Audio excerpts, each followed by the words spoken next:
Good afternoon. I'm Patty Katz. I'm the president of Reach Out America. It's been an interesting month since we last met. Here are a few examples of what's happening in our country. To start, the Johnson & Johnson vaccine production has been delayed due to a factory issue, but regardless, President Biden surpassed his promise of 100 million vaccines in his first 100 days and has increased it to 200 million. So it's nice to have a president on the job and working for the American people. More locally, recently, New York State just voted to legalize marijuana, but on a much, much grimmer note, there have been over 130 mass shootings since 2021, and it's only April. Last week, Reach Out America sent out a petition to our members, and we asked you to sign it, put it on your social media, send it to your friends and family. It will eventually be sent to the heads of the House and the Senate for gun safety reform. So please go back to your emails. If you haven't taken action, please do. Maybe this will help President Biden's gun control executive action that he's working on. The actions include expanding background checks for certain types of guns, regulating stabilizing braces built for pistols, making new investments in intervention programs for violent-prone communities, and creating red flag legislation for states to pass.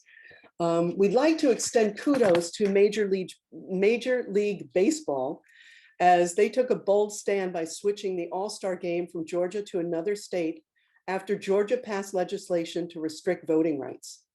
Georgia's legislation made it illegal to give a person who's standing in the heat waiting to vote a glass of water if they're thirsty, and they restricted absentee ballots and shortened runoff times. Lack of kudos go to Congressman Matt Gaetz of Florida, who's under investigation for having sex with a minor, transporting her over state lines, and possible sex trafficking. A New York Times article stated that he asked President Trump for preemptive blanket pardon, but didn't receive it.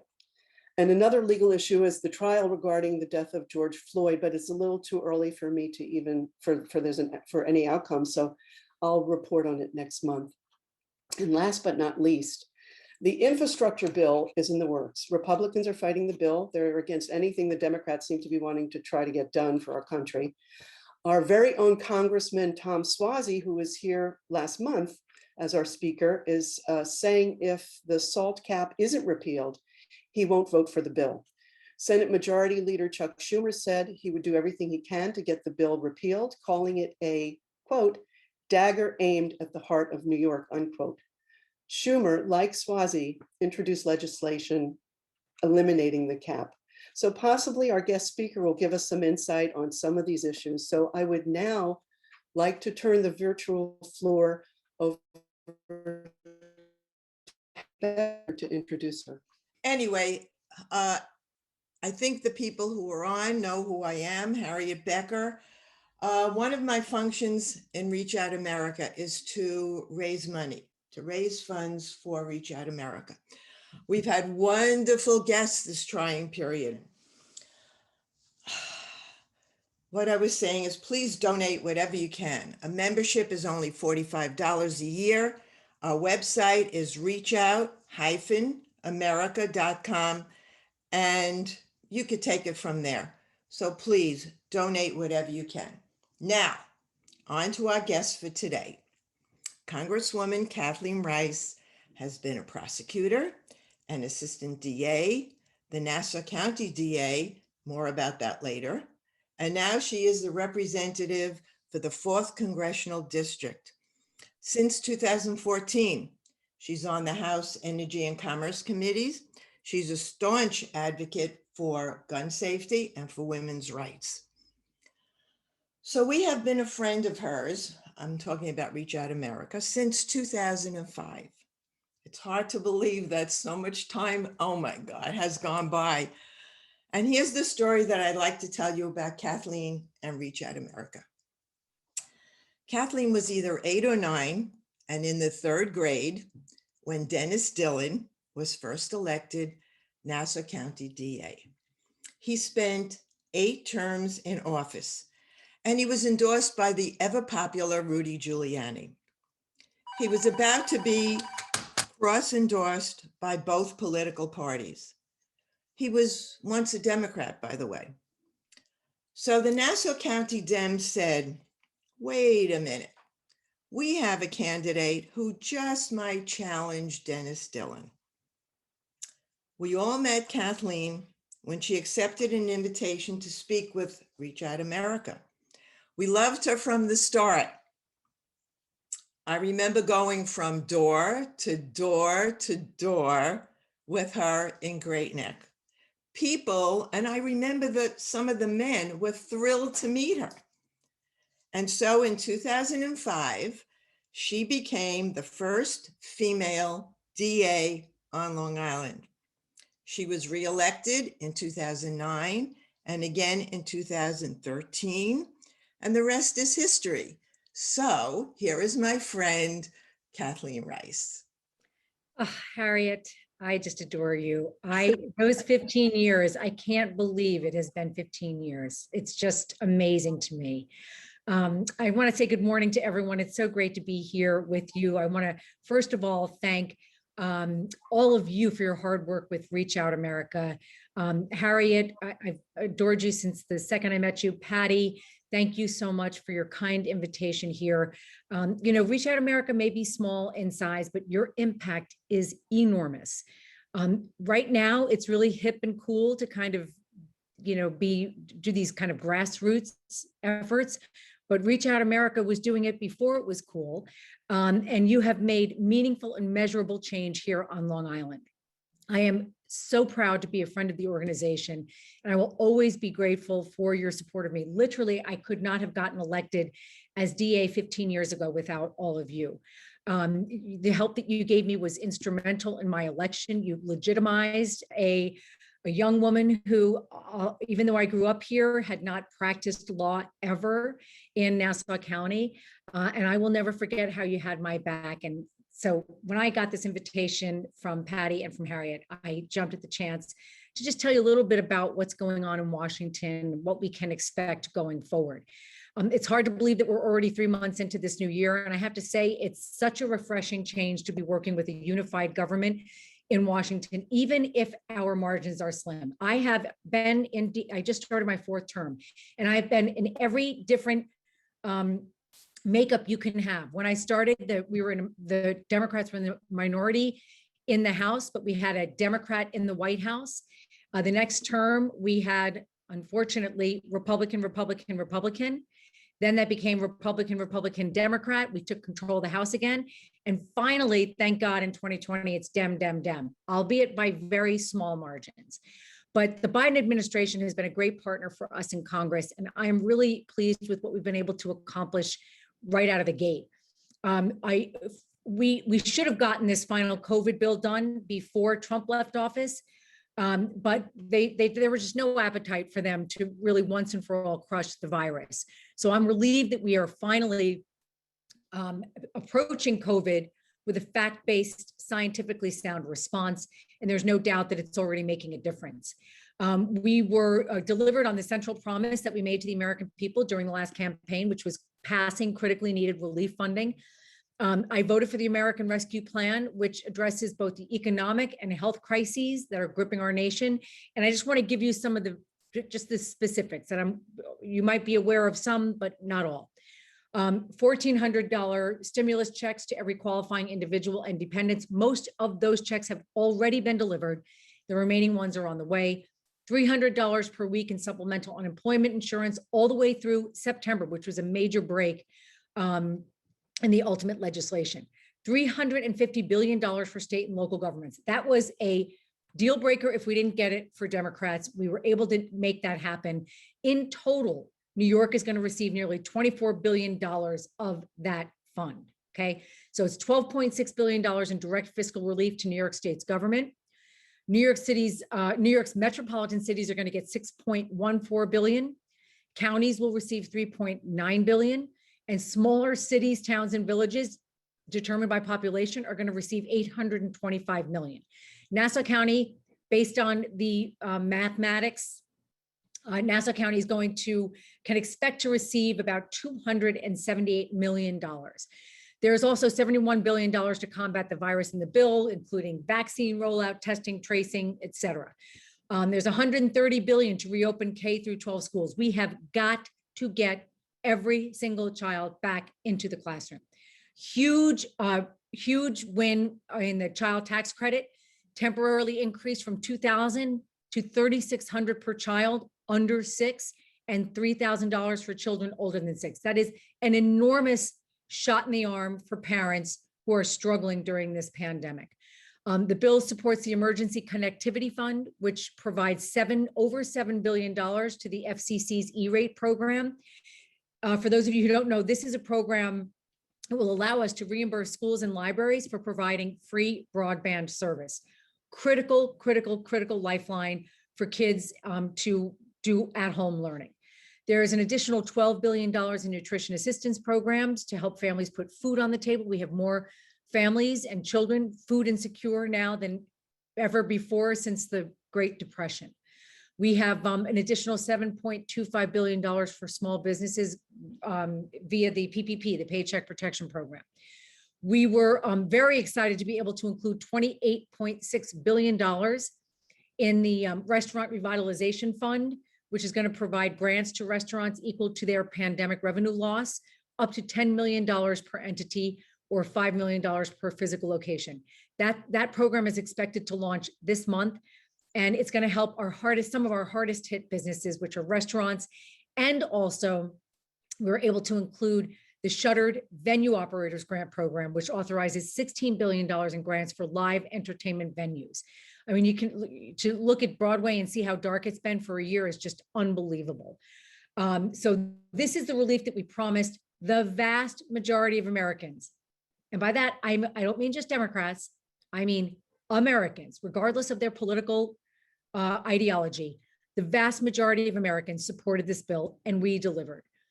Also, as you may have seen, and Patty made reference to, President Biden announced the American Jobs Plan, which is his proposal for infrastructure.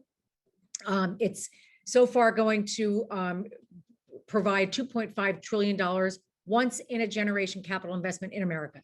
Our great Secretary of Transportation, Pete Buttigieg, Mayor Pete, has been on every single TV, Fox, CNN, MSNBC, you name it, talking about how this is our generation's opportunity to give a capital investment, to make a capital investment in America. And I think this is something that we all have to get behind.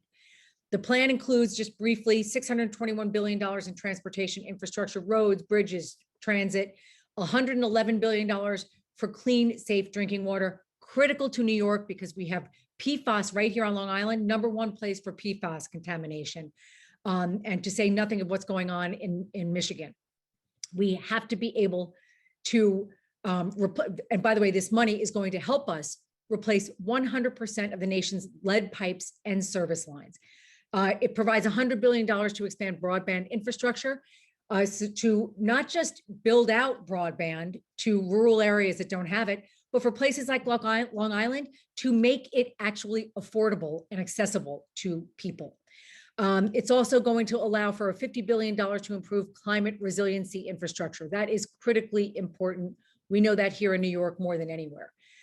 So the jobs plan not only addresses our current infrastructure needs, but it is an investment in research and development so that we can manufacture more products here in the US.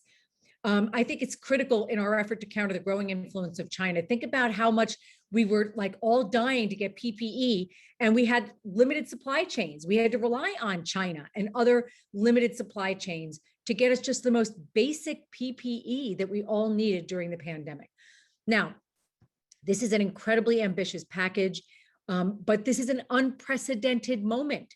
Now is the time to make these generational investments. And I'm looking forward to working with the administration to enact this proposal, hopefully into law. Now, on this jobs plan, I believe the Biden administration has got to build a broad coalition of members of Congress from both sides of the aisle, get their input, compromise where we can without giving up critical investments. And it looks like that's what the administration is attempting to do. Republicans said from the very outset that they were never going to support another COVID bill.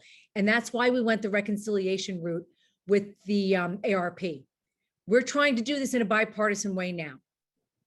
I'm not hopeful that we're going to be able to get Republicans on board just based on their opposition to, the American Rescue Plan and what they've come out with and how they've responded to this big infrastructure investment.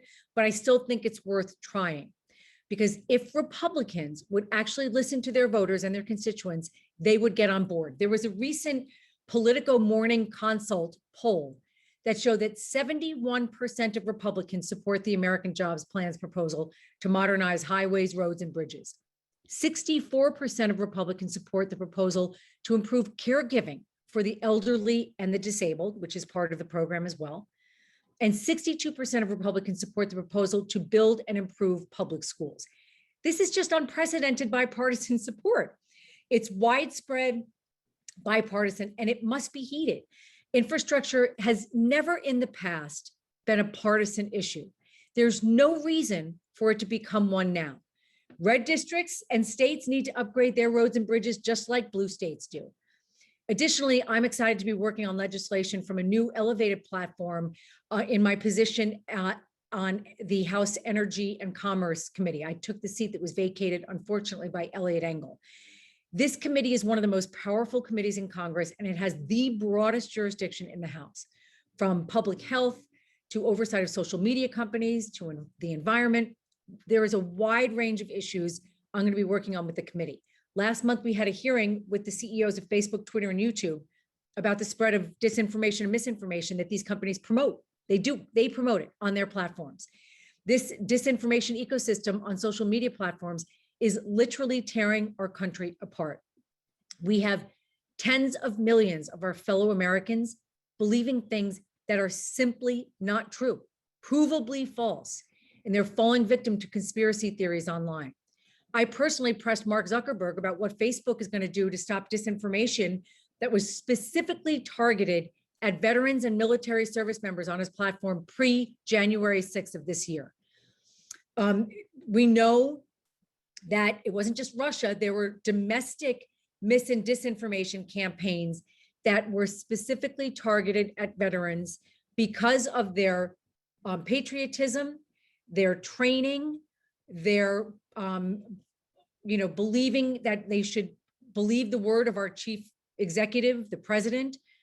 And we know now, post January 6th, that 1 in 5 of the individuals who were charged with storming the Capitol were veterans or active duty military. So the big takeaway from the hearing is that social media companies are not going to clean up their act on their own. We need to legislate it, and Republicans and Democrats alike during that hearing put them on warning that we were going to legislate it. Mark Zuckerberg came up with this crazy idea that this is one of his ideas for how they're going to clean up social media. Oh, he talked about how his company, Facebook, that they're now in the process of designing an Instagram social media platform specifically designed for children under the age of 13. What? It's just outrageous. We don't need children on Instagram at 6, 7, 8 years old. It's ridiculous. I'm also working on 2 priorities on energy and commerce that are important to us right here on Long Island: offshore wind and clean drinking water, as I said before. The Trump administration delayed the process for offshore wind for years, which is terrible for New York, since the New York state government acted when Trump pulled out of the Paris Climate Accord. They acted and required now New York State to produce 9,000 megawatts of offshore wind energy by 2035. So in light of that, I met with the director of the Bureau of Ocean Energy Management, it's called BOEM, to press them to finally make designations for what they call WEEs, wind energy areas, WEEs, which are off Long Island in what's called the New York Bight, which goes from Montauk all the way up the coast to Cape May, New Jersey. And they literally just, I think it was last week or the week before, made those wind energy area designations.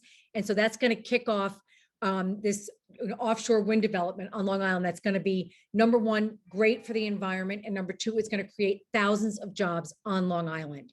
So I'm going to continue to work to advance this critical industry and make sure Long Island stays at the forefront of America's transition to a clean energy future. Now, when it comes to drinking water, a 2019, as I said before, a 2019 report found that Long Island has the most contaminated drinking water in the entire state. That is unacceptable. Now, the E&C committee introduced a large-scale environmental package called the Clean Future Act. I am so excited that my provision to reimburse communities who have already incurred expenses to clean up PFAS from their drinking water was included in the package. And this is going to be a huge relief for communities on Long Island especially, but all across New York State who have long struggled with these costs. So that's my update on my work. I could go on and on, as you know, I have the gift of gab, but I want to turn it back over to Harriet and Patty, and hopefully we can have a, I know is going to be a very exciting conversation with everyone here at Reach Out America. So thank you all again for your kind invitation. Wow, thank you so much. That was fantastic. It's very, it makes me feel so encouraged and so hopeful on all the wonderful things that are trying to be pushed through. And we only can hope that it gets done. That's the most important thing, that we can get some bipartisanship going through and it can get done. Even my dog's coming to say hello. He just walked up here. So that being said, if everyone would like to, ask a question, go to the very bottom of the screen. You're going to see a Q&A. Please type in any of your questions for Congresswoman Rice. I have a few here from our board that I can get started with while you guys out there are trying to think of things to ask her. So for my first question, are you ready? I feel like it's a lightning round. This is from Sybil, and it's actually a combination from Sybil and Nina. With Biden's proposal to take executive action for control measures for gun control, do you think he can bring back some of Obama's ideas? How will this succeed held up in court? Do you think he'll actually get to have changes, federal assault weapons banned? Do you think that will actually pass? We're all really upset about all this gun stuff going on. The whole country is, and it doesn't make sense. I know. I join you with this. I mean, if we were not able to ban assault weapons after Newtown, when 5- and 6-year-old children were slaughtered, I mean, shame on us. It's pathetic. The NRA is still a very powerful force in DC. We all should be well aware of that. But they're on their heels, okay? Wayne LaPierre is crazy. I think they filed for bankruptcy. They have some financial issues, but make no mistake that Donald Trump is not going to allow them to go into the dustbin of history. So we're still going to have to deal with them. I just think that there's too much money going to Republicans to ever get them to agree to an assault weapons ban. But, we did it before, so I'm hopeful that we might be able to do it again. Whether it'll pass in the Senate is another story. You've got Joe Manchin. I don't think he would support it, and he's a Democrat. Now, on background checks, we passed 2 bills last month in the House. H.R. 8, which would require background checks for all firearm sales, including at gun shows and online sales, which right now don't require them. And H.R. 1446, which would close what has become to be known as the Charleston loophole, which would prevent gun sales from proceeding if a background check isn't completed within 3 days, right? 8 Republicans voted for H.R. 8 and 4 Republicans voted for H.R. 1446. That shouldn't be a profile in courage, but it is. As a tiny number of Republicans, but for all the crap that they get for doing anything in a bipartisan way, that's a real profile in courage. So while there aren't a lot of Republican votes, at least there is some room for bipartisanship, I believe. But again, I think the path ahead in the Senate is going to be a very difficult one. Common sense gun reforms are another issue where Republicans should listen to their own voters. The majority of Americans want expanded background checks. They don't want weapons of war on our streets. I mean, making these common sense changes is not an attack on the Second Amendment or an effort to take away guns and knock on doors and take everyone's guns away. That's the NRA talking points. And by the way, they're very effective talking points. But I do believe that the majority of Americans, if you look at the polls, don't believe those talking points for a second. They're really good, sound bites, but they're not really landing with the majority of Americans. So I do commend President Biden for taking action on gun violence like he did, as Patty mentioned in the beginning of her remarks. His order would limit the proliferation of so-called ghost guns, which, believe it or not, are firearms that you can assemble from kits that you can order online. There's also, he's requiring the Justice Department to issue a new rule to make clear that when a device that's marketed as a stabilizing brace, as the question mentioned, which effectively turns a pistol into a short-barreled rifle, that gun will be subject to the requirements of the National Firearms Act, which means anyone who buys these weapons will have to pay a $200 fee. They have to submit more identifying information to the federal government through a registry, and that will make it easier to track these weapons. Now, authorities said it was an AR-556 semi-automatic pistol with a stabilizing brace that was used in the Boulder shooting. These guns function nearly identically to longer rifles. They should absolutely be subjected to the same regulations. Now, the president reiterated that congressional action is still needed to ban assault weapons and to close the background check loopholes and to make other substantial reforms, which I agree with him on. But if we're not going to act, I'm glad that he is taking executive action in the way that he is. Now, I know that Senator Chris Murphy of Connecticut, who represented Newtown when he was in the House, is hard at work to find a bipartisan agreement on gun violence prevention. And I hope that he can. We cannot give up on this fight. Too many people have lost their lives.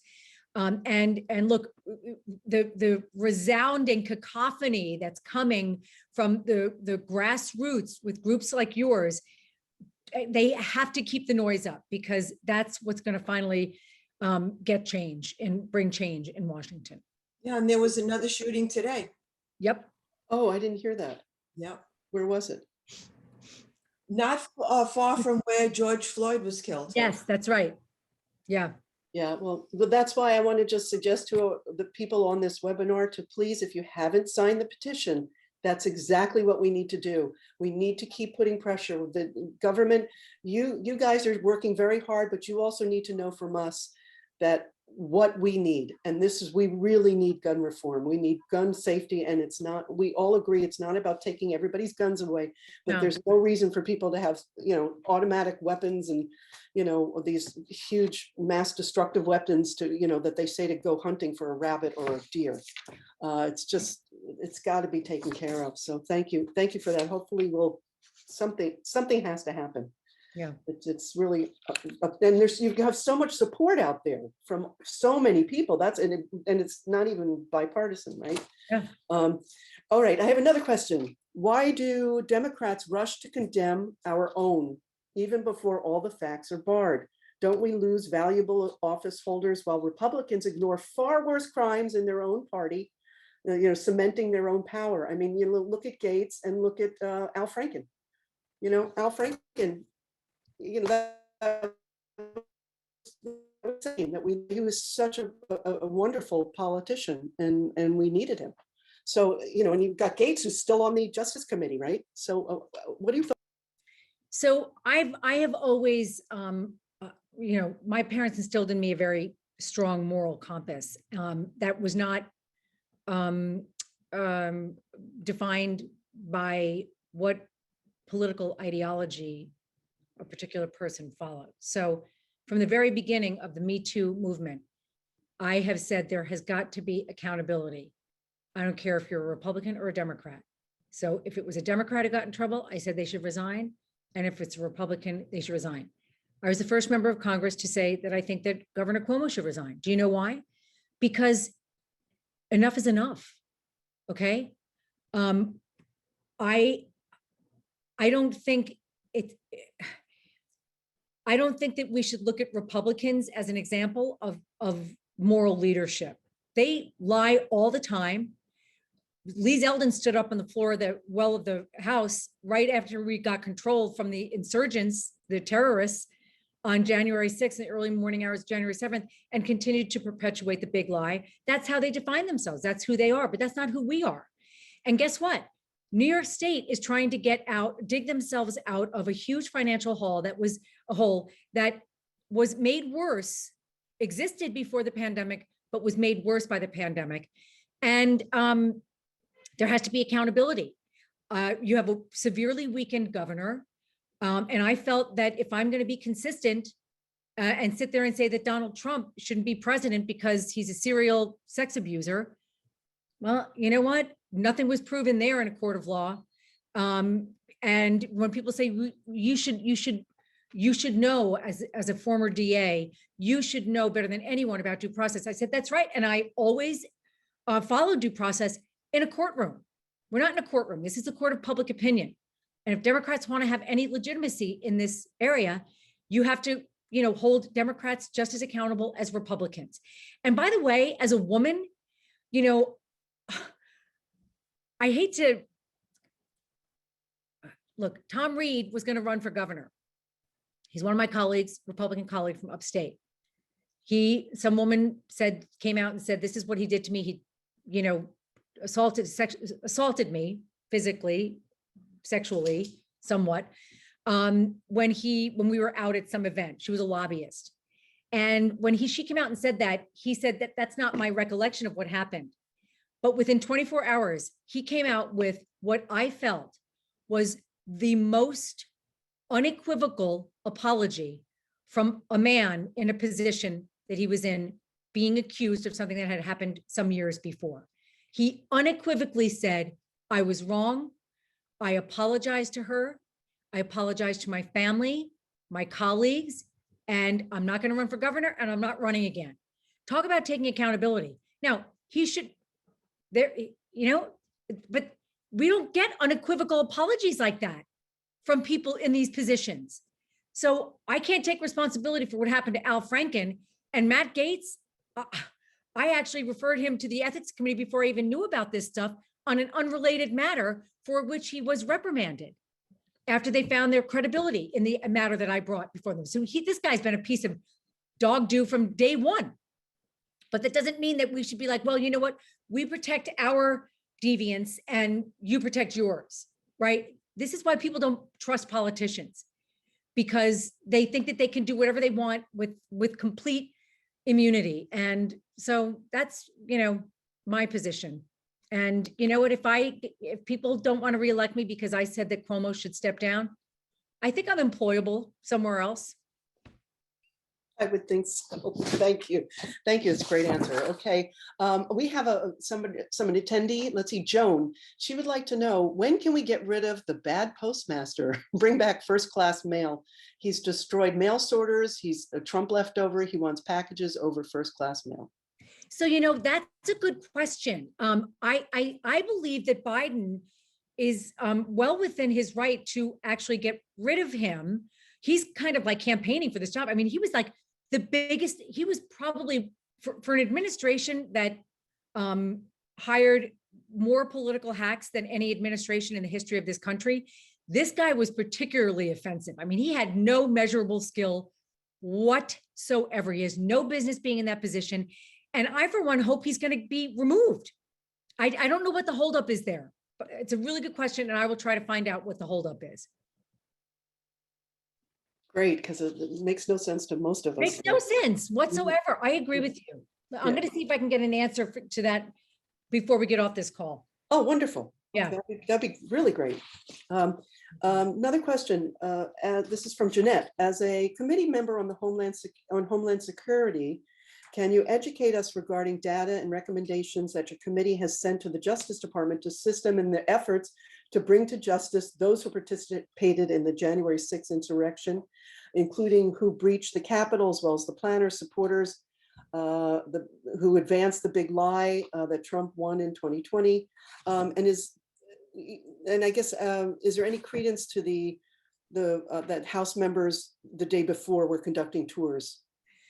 That's a great question. So by the way, I normally when you're on an exclusive committee like ENC, you don't get to stay on any other committees, but I was able to wave back onto Homeland. So I'm thrilled to still be on that committee. I missed the Veterans Affairs Committee, but I'm still going to be involved with veterans issues. But the House Homeland Security Committee held a hearing in February to examine the attack with a number of officials. So Christopher Rodriguez, who is the director of the DC Homeland Security and Emergency Management Agency, testified. And so did Elizabeth Newman, who was the former Assistant Secretary for Counterterrorism and Threat Prevention at DHS. Now, our job on the committee is to try to gain a better understanding and formulate a response to the threat of domestic extremism. I can tell you that the head of the FBI, Christopher Wray, and I will say Chris Krebs, who used to be the head of CISA, the Cybersecurity and Infrastructure Security Agency, who got fired by Trump, because he spoke the truth. They both said, they've been saying for years that domestic extremism is the biggest problem we have. In particular, the alarming rise of right-wing and white nationalist terrorism. Speaker Pelosi commissioned a Capitol Security Review Task Force that was led by a lieutenant general by the name of Russell Honore to make immediate recommendations to improve security after the attack. Their recommendations were released on March 5th, and they called for hiring of over 800 additional Capitol police officers, stronger background checks and screening procedures, an investment in a mobile fencing and retractable fencing around the Capitol and the House and Senate office buildings. I mean, literally within days of them taking down the fence was when that crazy person drove into and killed a Capitol police officer, and he was then killed by the Capitol Police. That was within days of them taking down the fence. So they also, the task force also recommended that the Capitol Police Chief be able to call in the National Guard and other partner agencies without first seeking permission from the Capitol Police Board. So the full report is currently under review by the Capitol Police, but those are just some of the things that some of the recommendations that they've made. But I'm really glad that President Biden's DHS has taken action as well. They issued a rare warning in the wake of the attack about the heightened threat from domestic terrorism and how it is not going to subside overnight just because the election's over. Biden, he has tasked the Office of the DNI, Director of National Intelligence, DHS, and FBI with conducting a comprehensive assessment of the threat. Now, in terms of the arrests for the insurrectionists from January 6th, the FBI has charged 405 people who participated on January 6th with crimes. Many people, unfortunately, were simply allowed to walk free after the attack because they were just trying to get control of the Capitol, which is where I was on that day. Just trying to get control of it, get the thousands of people who were in the Capitol out. So it's taken the FBI some time to track down these individuals. They're still working on it. And I believe that they're going to be successful in getting everyone that they can identify. But look, I think we need to hold the politicians accountable who helped inspire this attack. And by the way, Lee Zeldin is one of them. On Twitter, in person, on Fox News, he was one of the people pushing the big lie that led these insurrectionists to do what they did. And now he thinks he can be governor. It's just outrageous. He is unfit for any office, let alone the governor's mansion. But we can't presume this movement is going to blow over just because Trump and his people are out of office. We have to continue to speak the truth and push back on the lies and conspiracies that got us to this point. And by the way, that means holding the social media companies responsible. I said to Mark Zuckerberg and Jack Dorsey and Sundar Pichai, I always get his name wrong, from Google, I said to all of them that their social media platforms were a crime scene after January 6th. And they can't just act like they didn't know about all this stuff that was being disinformation and misinformation and planning that was being done right there in plain view on their social media platforms.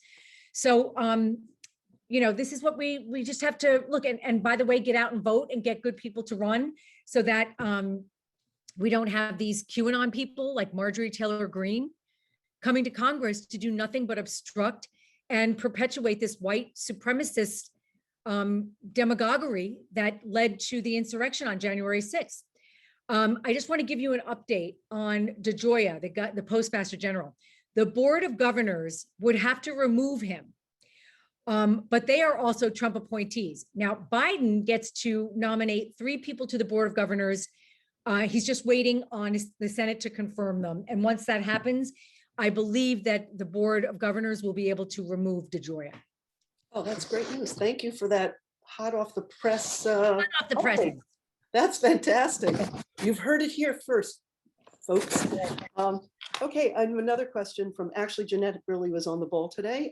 As the chair of the subcommittee on border security, can you give us any insight into what is actually occurring at the border and whether what is occurring is a major upshot from what has occurred in the past, as many in the media have been reporting? So what's going on over there?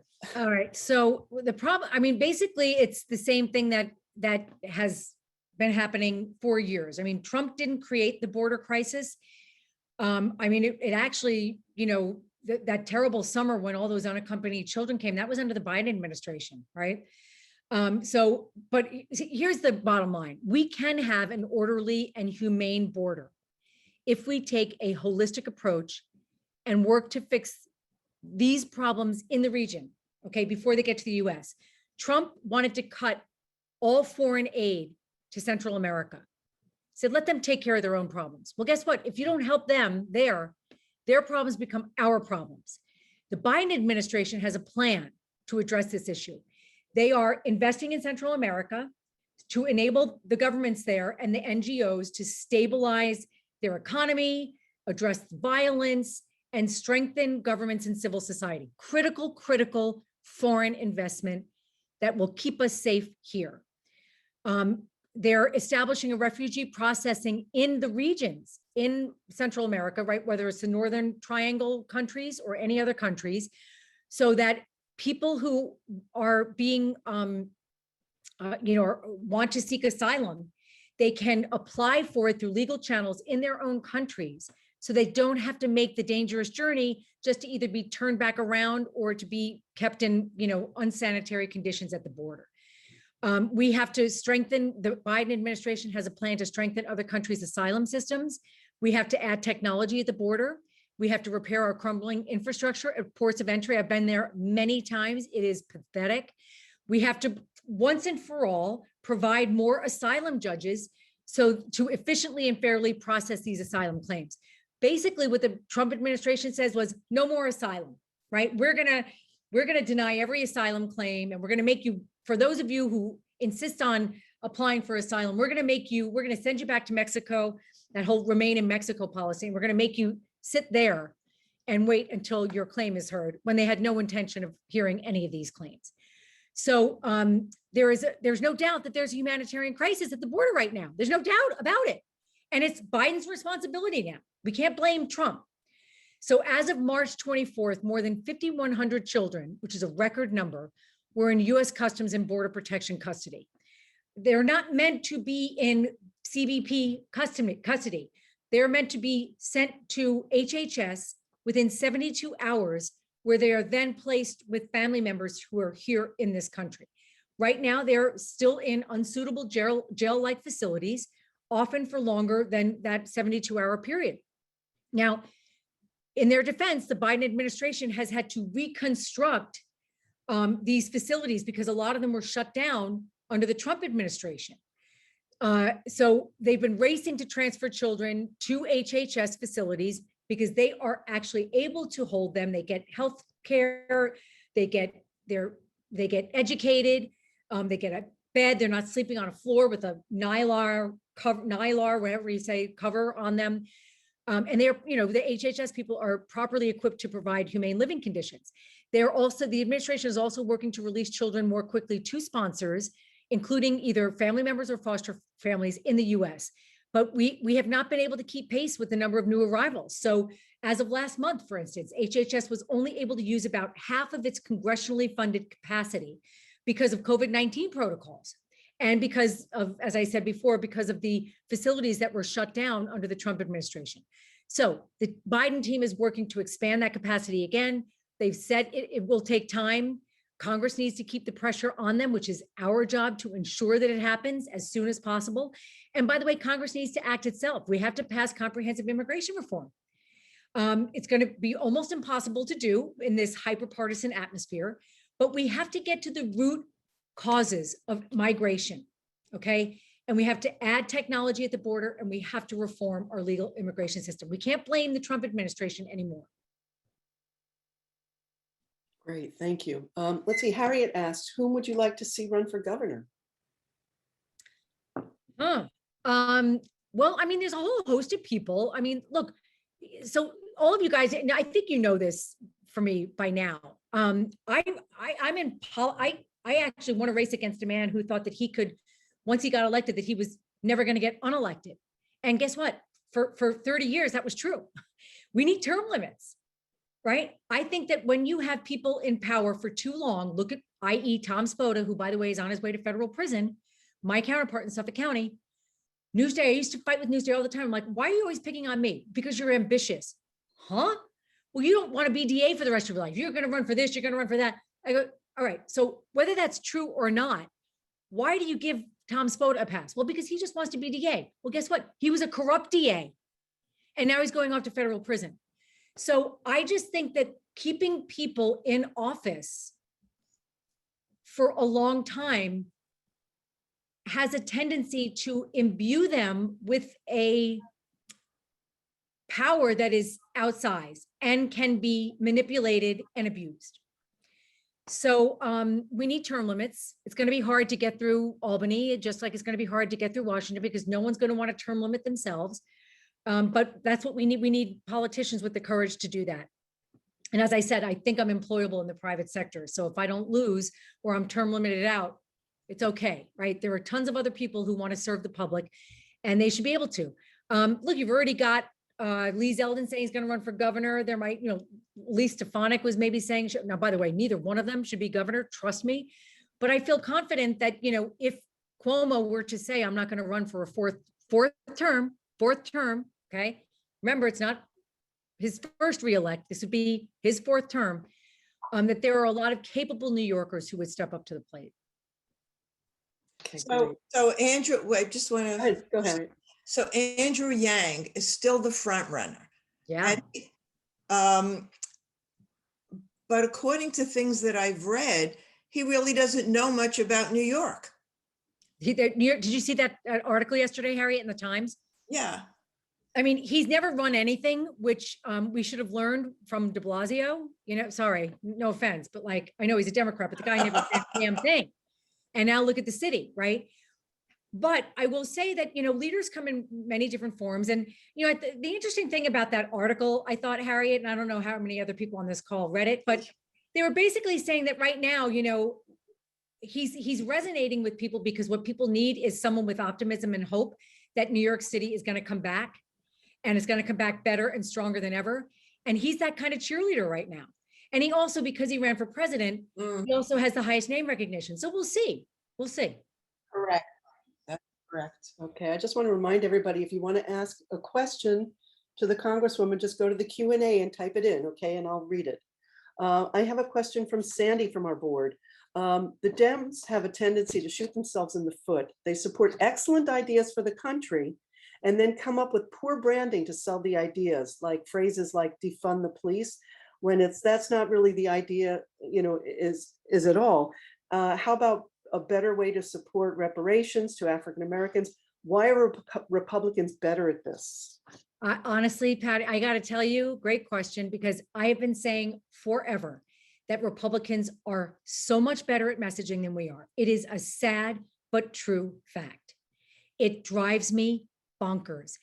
They are able to kind of like put something, they're able to kind of say in 4 words, like what you can put on a hat: make America great again, build that wall, lock her up, all ridiculous stuff.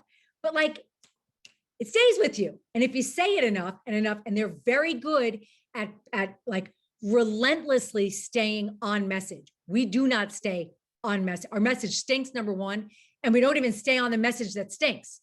So people don't remember them, right? There's no reason why we can't be better at messaging. And now, let me also say, the other reason why they're good at messaging is because they don't adhere to the truth. They don't care whether what they say is true or false. In fact, a lot of their supporters would prefer that it be an outrageous lie. They don't care. But Democrats like to adhere to the truth, which makes it harder to just throw out these outrageous ideas, right? Now, you talked about defunding the police. I never supported defunding the police. Karen Bass, who was charged with kind of getting the George Floyd Police Justice and Policing Act passed out of the House, she didn't support defunding the police. She's an African-American woman. She didn't support it. Neither did the overwhelming majority of our caucus, okay? But Republicans were relentlessly on message with defund the police, and Democrats want to turn the United States into Venezuela, okay? Which, by the way, is the reason why Donna Shalala didn't come back. She's wildly popular in her district, but she also has a lot of Cuban Americans in her district who were like, hey, I escaped that kind of government. I don't want that here. And they were really, really good at just going into those districts with those messages. It's why, Joe Cunningham didn't come back. Anthony Brindisi upstate, we lost a great New Yorker. So look, I think we need to do more things like this event. We have to speak to folks at the grassroots level. We have to explain what our bills actually do. We need to get out of Washington. We need to get into our districts. We need to listen, which politicians are not good at. We need to listen to how our constituents talk and how they feel about the issues, and then embody that in a quick soundbite and just hammer it, hammer it, hammer it, hammer it, and never stop. How many times did you hear Donald Trump say, lock her up, build the wall, make America great again? I mean, you want to throw up, right? But guess what? It's effective. There's a reason why, look, don't even start me on like pollsters, because I think that I don't know how a pollster even has a job these days with how wrong they were in 2016 and 2020, to be quite honest. I don't know how they have, but look, the best pollsters are your constituents. That's why we have to spend more time at home listening to them. And you.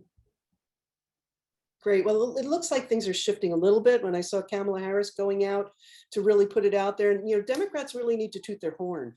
That's another thing. It's like really need to blast it out. This is what we're doing for you. This is what we're doing for you. This is what we're doing for you. But Patty, guess what? You have Republicans who didn't support the ARP sending emails out saying, this is what the American Rescue Plan did for our district. What? You didn't even support it. How are you taking even remote ownership of that? Right. But the Democrats need to learn from that. That's all I'm saying. You guys have to really put it out there, because there's so many wonderful things that are happening now. It would be just terrific to really own it and put it out there in a way that people really get it, because there's a lot of change going on, which is so positive in my view anyway. Yep. I have another question. We'll have just like a few more questions, because I don't see anyone I got a else hard asking. stop at 1:30. Yeah, that's great. That's what I was planning. So with 16 states and Washington DC legalizing recreational marijuana, why is it still a federal crime? Senators Cory Booker and Chuck Schumer have both come out in support of comprehensive cannabis reform legislation. What's your position on this issue? Well, so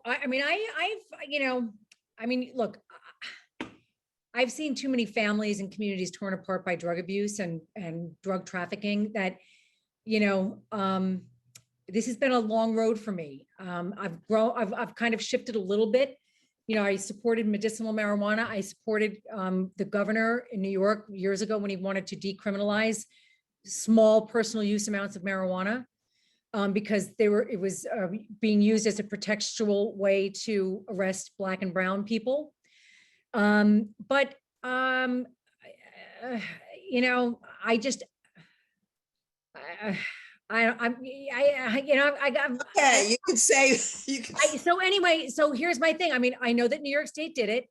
Let's hope that if we're going to rake the money in by being in the pot business, that we're going to put all of that money that we make into treatment programs so that insurance companies can't say one and done. And if you relapse, too bad. What are we going to do to keep our roads safe? We all know about taking a breathalyzer. How do we tell when someone's under the influence of a drug like marijuana without taking their blood? It's very, very difficult. So I'm kind of, on the fence for those reasons, right? But let me just say this. Remember marriage equality, okay? It was happening in states little by little by little by little by little, right? And then you had this kind of groundswell of support from the majority of Americans saying, Washington, you need to act. And they did. And I think that's probably what's going to happen with pot, because this is what's going on. Republicans don't like the fact, and I don't like it either, because if you look at states that have legalized marijuana, those who are in the legitimate marijuana grow business in those states can't have bank accounts, right? Those are cash only businesses because it's a violation of federal law for them to actually engage in the banking system. And so we have a piece of legislation that I have supported from the beginning of this time. I think it's a bill by Representative Perlmutter of Colorado, which is one of the first states to legalize it. To allow these businesses to engage in the financial transactions with banking, banking transactions, so that you legitimize a business, because these are legal businesses in those states. So we've got a little ways to go, but I think it's going to kind of go the way that marriage equality did. But I hope it stops there. Like, I don't want to legalize crack, heroin. Come on, Well, okay, our last question for the day. COVID-19 has laid bare the inadequacy of our long-term care facilities. What can you tell us about the progress of the Nursing Home Reform Act of 2020? Will this bill actually improve conditions, do you think? And that's from Nina. So I think that's a really good question. Look, it's kind of hard to wrap your head around what happened in nursing homes during COVID in New York State, and in all fairness, in other states as well. But my understanding is that the Nursing Home Reform Act of 2020 what it would do is expand the special focus facility, the SFF program at Department of Health and Human Services. What this program does is provide additional oversight of the care received by patients and the quality of nursing homes. Okay, the bill was introduced at the end of last year, end of December. It was in the end of December 2020. So we didn't have a lot of time to move it in the House last year, right? But expanding the SFF program would ensure that these facilities nominated for the program, that they would receive additional oversight, enforcement, and technical assistance. Critical components of any quality facility. The oversight is critical. The bill, it hasn't been introduced yet this Congress. I'm going to continue to look for opportunities to support our long-term care facilities and nursing homes. I was glad to see that the ARP, the American Rescue Plan, included $300 million for states and territories to establish and implement strike teams that will be deployed to skilled nursing facilities with diagnosed or suspected cases of COVID-19 among residents or staff. And what these teams are going to do is they'll assist with clinical care, infection control, and staffing for up to a year after the end of the pandemic, which is critically important, this kind of aftercare, right? The bill also included $200 million to support COVID-19 vaccination efforts and infection control improvements in nursing homes. Every single person who works in a nursing home shouldn't have the opportunity to say, I don't want the vaccine. Then you don't have a job. Sorry, you don't have a job. And God forbid we have an outbreak of anything like this pandemic. Again, what we know is we need to have facilities that only have people with that condition. That's one thing we did not do in New York. We allowed COVID positive patients being released from the hospital to go back into long-term care facilities. And what that created was super spreader facilities, and which is why so many people died. We cannot allow that to happen again. This is an incredibly vulnerable population that we have to take care of. So we need to take all these lessons learned, whether it's the gap in education, access to broadband, access to quality healthcare, supply chains for critical PPE, you name it, what all the inequities that this pandemic exposed. We can't have short-term memory when it comes to that. We have to remember that, we had these issues and do everything that we can to build an infrastructure and rebuild an infrastructure that allows us to be prepared for the next calamity. Well, thank you, Congresswoman Rice. I have to say we've really covered a lot of ground here. Thank you so much. You've been terrific sport, and we hope we can have you come back maybe next season again. Anytime. Updates. We just love having you here. Anytime. Maybe you'll run for governor. There you go. Oh, Harriet. I'm willing to go from door to door. I know you will. You're a good door knocker. That's for We sure. help you out. So thank you so all. much. Please stay safe, everyone. Thank you. And I just want to remind everyone that next month, our next speaker will be Helen Turner on May 12th. We go back to Wednesdays, and she's from the Holocaust Memorial Tolerance Center. She's going to be talking about white supremacy. It's going to be a very interesting meeting. And next month, we actually are having a very exciting bonus meeting. We're going to do an evening webinar, and it's going to be with Congresswoman Grace Ming. So that should be amazing. It's Asian Heritage Month. And please come. It'll be at 7:30 on May 26th. And, we just had our fundraiser, Patty. And our fundraiser. Oh, you want me to talk about it? And we're going to have our fundraiser June 27th. And we're very excited to say that we're going to have Attorney General Letitia James. Our fundraiser will be limited. Once we send out the invitations, it's due to COVID, we're going to do it outdoors since it's end of June. And as soon as you see the invitation, please sign up, because we're only going to have a very small handful of people are going to be able to be there to hear her speak. So we're very excited. We just have to say, June's the end of our season. It's been a terrific season. I can't believe the speakers that we've had. It's just been a huge effort by the whole board. We're very grateful. Also, if anyone feels like they would like to make a donation in honor, in memory of Marge Rayfield, please, send it to Reach Out America. I'm sure she would appreciate that. So thank you all. You have a good month. It's been a good month. And Kathleen Rice was wonderful to have the Congresswoman with us. She was really, really gave us a lot of information. So thank you all. Have a good day, and we'll see you next month. Great, Bye. Pat. Thank you. Bye. Thanks, Harriet. Bye.